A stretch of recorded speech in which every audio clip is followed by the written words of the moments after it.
આપણે પેન્ટ કહેવાય ને, જે આપણે ટ્રાઉઝર કહીએ છીએ, ટ્રાઉઝરના અલગ અલગ ભાગો વિશે જાણીશું. તો તમારી સામે આ રેખાચિત્ર છે બુક પ્રમાણે, 10મા ધોરણની બુક પ્રમાણે. તો એમાં તમે જોશો અહીંયા દરેકના ગુજરાતી નામ લખેલા છે.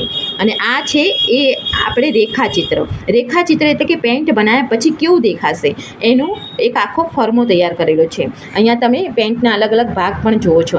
એના અલગ અલગ ઓપરેશન વાઇઝ અહીંયા બતાવવામાં આવ્યું છે. પણ સૌ પ્રથમ આપણા રેખાચિત્રને સમજી લઈએ, જેથી કરીને આપણી વાક્ય રચના પ્રમાણે એને શબ્દમાં બોલી શકશું, તો કયો ભાગ બનાવી શકીએ છીએ અને એ આપણે સમજવો છે તો કોઈને પૂછી શકીએ છીએ. તો સૌ પ્રથમ આ ઉપરનો ભાગ છે એને શું કહેવામાં આવે છે? તો બેલ્ટ લૂપ એટલે કે બેલ્ટ છે. આ અહીંયા દેખાય છે તમને બેલ્ટ પટ્ટો એટલે કે કમરના ભાગનું ફિટિંગ. આપણે પેન્ટમાં કમરનો પટ્ટો મહત્ત્વનો ભાગ છે જે ફિટિંગ કરવા માટે કાર્ય કરે છે.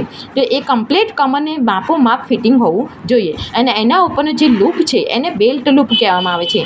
જ્યાં કણ એનું ફિટિંગ કદાચ અડધો સેન્ટીમીટર કે 1 ઇંચનું આ વધઘટ કરવું હોય ને, તો ચામડાનો પટ્ટો કે રબરનો પટ્ટો ભરાઈને એને વધઘટ કરી શકાય છે. ત્યાર પછી સાઇડ પેકેટ. તો આ તમે જે જોઈ રહ્યા છો એ સાઇડ પોકેટ છે. તો આ હંમેશા વધારાની વસ્તુઓ રહે એના માટે પેન્ટની અને ટ્રાઉઝરની આજુબાજુ જમણે અને ડાબે સાઇડ પોકેટ બનાવવામાં આવે છે. ત્યાર પછી ફ્લાય પીસ અને જીપર ફ્લાય. તો આ દેખાય છે તમને જે આ પોઈન્ટ છે એ પેન્ટને ખોલવા બંધ કરવા માટે આપણે ત્યાં જીપર બટનનો ઉપયોગ કરીએ છીએ, જેને ફ્લાય પટ્ટી તરીકે પણ ઓળખવામાં આવે છે. ફ્લાય પીસનું કટિંગ કર્યા પછી એને જીપર સાથે જોઈન્ટ કરીને પેન્ટમાં મૂકવામાં આવે છે. ત્યાર પછી નીચે જુઓ બેક સાઈડનું પોકેટ. અહીંયા કણ રેખાચિત્રમાં જે તૂટક રેખા બતાવી છે એનું રીઝન છે કે આગળની બાજુએ તમને ચોખ્ખું રેખાચિત્ર દેખાય પણ પાછળનું પોકેટ ના દેખાય, એટલા માટે દર્શાવવા માટે તૂટક રેખા દ્વારા દર્શાવવામાં આવ્યું છે. હંમેશા સાઈડ પોકેટ 1 પીસ હોય છે જે જમણી બાજુએ પાછળના ભાગમાં મૂકવામાં આવે છે. બેક સાઈડનું પોકેટ એટલે કે પાછળનું પોકેટ. ત્યાર પછી તમે અહીંયા જોઈ રહ્યા છો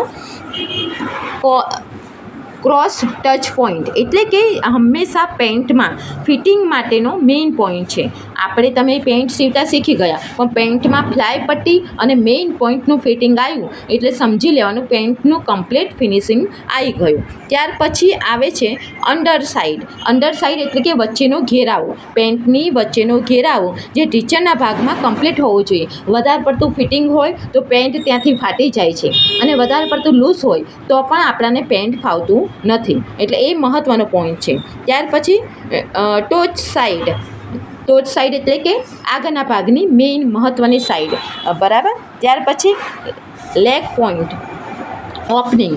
તો આપણે પેન્ટમાં પગ મૂકવાનો મેઇન પોઈન્ટ, જેને આપણે મોરી પણ કહીએ છીએ. આ મોરીવાળો ભાગ લેગ ઓપનિંગ એટલે કે એ ખુલ્લો છોડી દેવામાં આવે છે અને ત્યાં આપણે હાથેથી હેમિંગ કાં તો મશીન દ્વારા સિલાઈ કરવામાં આવે છે.